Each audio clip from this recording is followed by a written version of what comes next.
जय श्री राम दोस्तों। तो आज है 2 फरवरी 2026 दिन सोमवार और अब मध्य प्रदेश के कर्मचारियों की 2 फरवरी 2026 से 3 फरवरी 2026 की खबरें विस्तार से।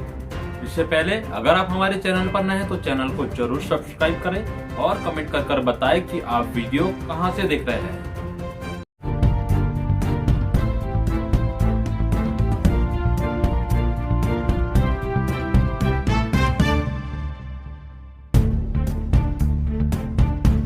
10 साल से ज्यादा सेवा वाले संविदा कर्मी होंगे नियमित।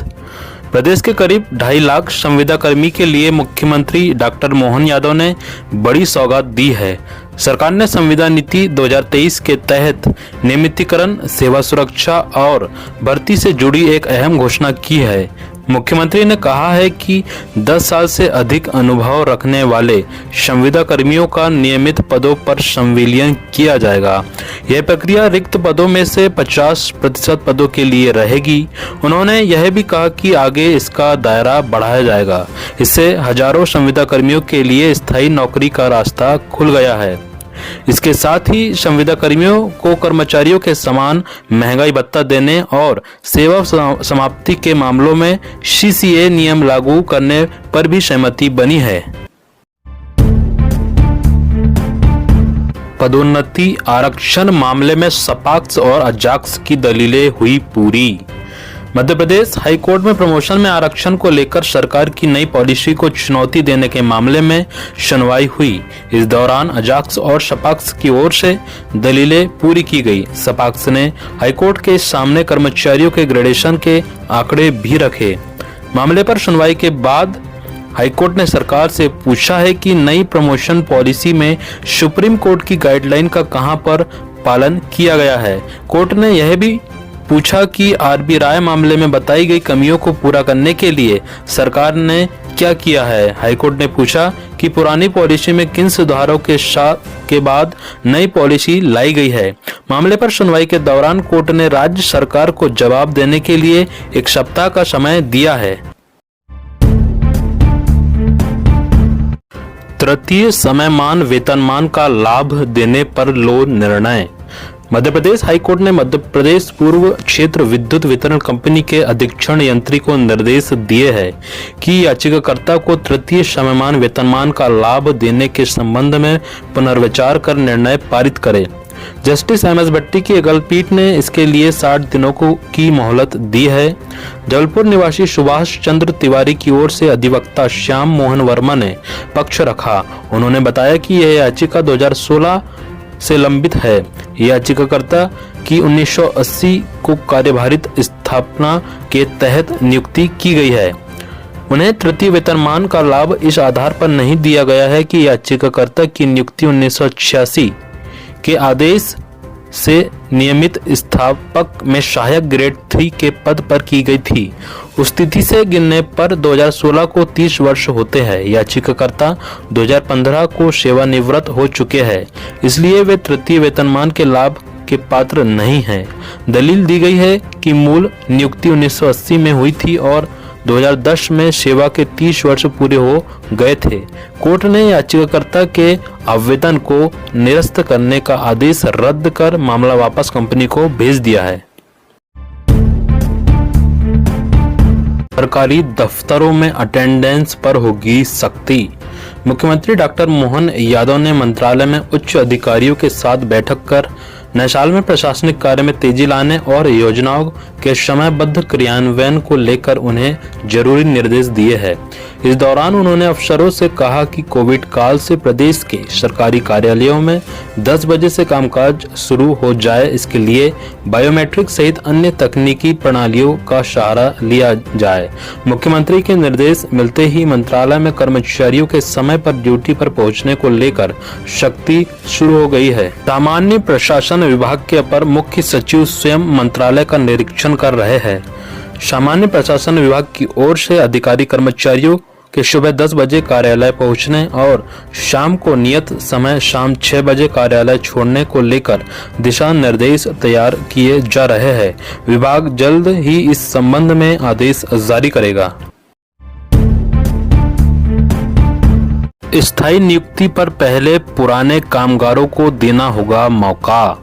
सुप्रीम कोर्ट ने ठेका श्रमिकों से जुड़े एक महत्वपूर्ण मामले में साफ कहा है कि अगर कोई कंपनी या संस्थान ठेका श्रमिकों की जगह नियमित कर्मचारियों को रखने का फैसला करता है तो उसे पहले काम कर चुके ठेका श्रमिकों को मौका देना होगा। अदालत ने कहा है कि पुराने श्रमिकों को नजरअंदाज कर बाहर से नए लोगों की भर्ती करना सही नहीं है। जस्टिस पंकज मित्तल और जस्टिस SVN भट्टी की पीठ ने कहा कि यह प्राथमिकता केवल कागजों तक सीमित नहीं होनी चाहिए बल्कि इसकी असली फायदा ठेका श्रमिकों को मिलना चाहिए। इसके लिए नियोक्ता उम्र सीमा और पढ़ाई से जुड़ी शर्तों में ढील दे सकता है, खासकर उन पदों पर जहां तकनीकी योग्यता जरूरी नहीं होती। इससे लंबे समय से काम कर रहे अनुभवी श्रमिकों को नौकरी मिल सकेगी। अब 2 साल प्रोबेशन अवधि का इंतजार नहीं, नई नियुक्ति पर हो सकेंगे ट्रांसफर। उच्च शिक्षा विभाग ने असिस्टेंट प्रोफेसरों की नियुक्ति और स्थानांतरण नीति में बड़ा बदलाव कर वर्षों से चली आ रही व्यवस्था को समाप्त कर दिया है। अब तक नव नियुक्त असिस्टेंट प्रोफेसर को प्रोबेशन पीरियड के 2 साल पूरे करने के बाद ही स्थानांतरण के लिए पात्रता मिलती थी, लेकिन अब नियमों में संशोधन के बाद विश्वविद्यालय या कॉलेज प्रबंधन जरूरत के हिसाब से उनका स्थानांतरण कर सकेंगे। इस फैसले से विशेष रूप से महिला असिस्टेंट प्रोफेसरों को पारिवारिक कारणों से दूरस्थ क्षेत्रों में पदस्थ शिक्षकों और गंभीर सामाजिक परिस्थितियों से जूझ रहे कर्मचारियों को राहत मिलेगी। अतिथियों के लंबित मानदेय पर शक्ति, DEO को चेताया।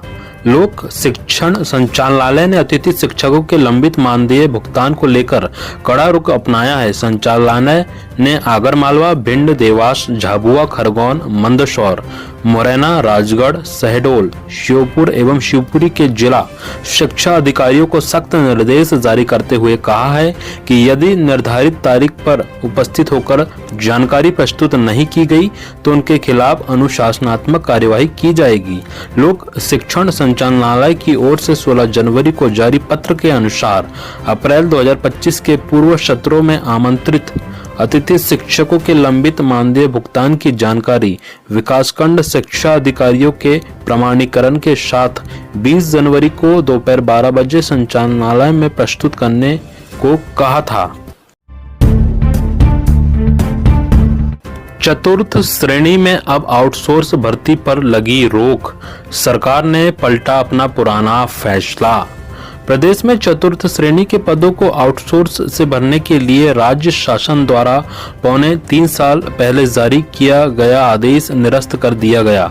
आदेश निरस्त होने के बाद अब किसी भी विभाग में चतुर्थ श्रेणी के पदों पर कर्मचारियों की नियुक्ति नहीं की जा सकेगी। सरकार चतुर्थ श्रेणी के पदों पर भर्ती की प्रक्रिया पहले ही बंद कर चुकी है। 3 साल पहले जारी आदेश में कहा गया था कि नियमित पदों के लिए भर्ती होने तक आउटसोर्स के रूप में यह सेवाएं ठेकेदारों के माध्यम से ली जा सकेगी। इधर कर्मचारी मोर्चा के प्रदेश अध्यक्ष वासुदेव शर्मा जी ने कहा कि चतुर्थ श्रेणी कर्मचारियों की भर्ती आउटसोर्स से नहीं करके सरकार खुद इनकी नियुक्ति की जिम्मेदारी उठाए। वर्ष 2005 के बाद नियुक्त हुए सहायक प्राध्यापकों को OPS का लाभ मिलेगा। हाईकोर्ट के न्यायमूर्ति विशाल धगट की एकल पीठ ने प्रदेश के उच्च शिक्षा विभाग को निर्देश दिए है कि वर्ष 2005 के बाद नियुक्त सहायक प्राध्यापकों को ओल्ड पेंशन स्कीम का लाभ प्रदान करे। कोर्ट ने 90 दिनों के भीतर कार्यवाही करने को कहा है। कोर्ट ने अपने आदेश में कहा कि भर्ती वर्ष 2003 की थी। नियुक्ति आदेश भले ही 1 जनवरी 2005 को जारी किया गया होगा, लेकिन याचिकाकर्ता पुरानी पेंशन योजना के हकदार होंगे क्योंकि भर्ती वर्ष 2003 से संबंधित है। याचिकाकर्ताओं ने इसके लिए विभाग को आवेदन किया था, लेकिन विभाग ने 10 जून 2022 को याचिकाकर्ताओं के आवेदन अमान्य कर दिए थे। गणतंत्र दिवस पर स्कूल पहुंचे शिक्षक, ई अटेंडेंस ने दिखाया अवकाश। शिक्षकों ने चिंता जताई है कि यदि राष्ट्रीय पर्व के दिन स्कूल आने के दौरान किसी शिक्षक के साथ कोई दुर्घटना हो जाती है तो उसकी जिम्मेदारी कौन लेगा। ऐप के अनुसार उस दिन अवकाश था, जबकि वास्तविकता में शिक्षक स्कूल में उपस्थित थे। ऐसे में न तो उपस्थिति का डिजिटल प्रमाण रहेगा और न ही किसी कानूनी स्थिति में सुरक्षा। शिक्षकों ने यह भी आशंका जताई है कि भविष्य में कहीं राष्ट्रीय पर्वों पर बच्चों के विशेष भोज जैसे कार्यक्रम भी यह कहकर बंद न कर दिया जाए कि अवकाश के दिन गतिविधियां क्यों कराई जा रही है। उन्होंने कहा कि जब हर वर्ष इन पर्वों पर विद्यालयों में सांस्कृतिक कार्यक्रम होते हैं तो ई अटेंडेंस प्रणाली में इसकी व्यवस्था क्यों नहीं है। 2.5 लाख संविदा कर्मियों को डीए पर बन सकती है सहमति। प्रदेश के 2.5 लाख संविदा कर्मचारियों को महंगाई सूचकांक की जगह महंगाई भत्ता दिए जाने पर सहमति बन सकती है। इस बारे में मुख्यमंत्री सचिवालय व वित्त विभाग के बीच चर्चा का दौर जारी है। दरअसल अभी संविदा कर्मचारियों को सरकार के द्वारा महंगाई सूचकांक के हिसाब से दिया जा रहा है, जबकि उनकी कर्मचारियों के समान ग्रेड पे तय कर दी गई है।